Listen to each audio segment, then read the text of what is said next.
C'est cette fois un roi qui va monter sur le trône des Pays-Bas.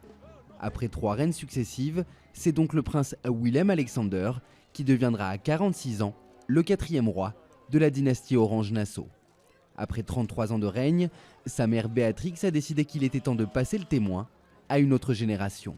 Aîné d'une fratrie de 3, Willem-Alexander naît le 27 avril 1967. Dès son plus jeune âge, il fait preuve d'un caractère bien trempé.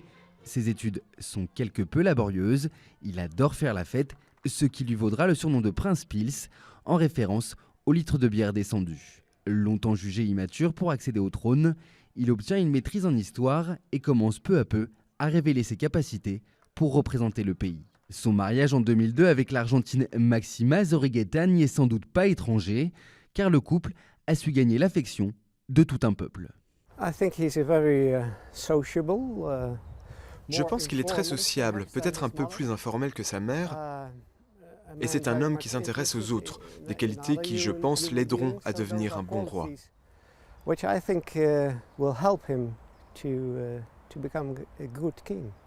Les Néerlandais font connaissance avec Máxima en 2001, lorsque Willem annonce leur fiançailles à la télévision. Né à Buenos Aires, cet ancien employé de banque d'investissement a séduit tout le royaume malgré l'encombrant passé de son père. Il a été secrétaire d'État à l'agriculture lors de la dictature militaire argentine qui a fait plus de 30 000 morts.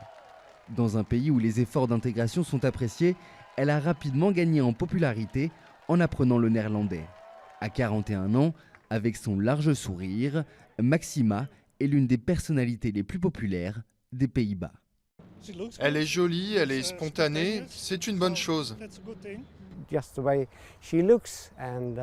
Vous avez sa manière de s'habiller, son charme, son flair, et je pense qu'il sera assez intéressant de voir si elle va apporter des qualités plus durables à sa nouvelle position.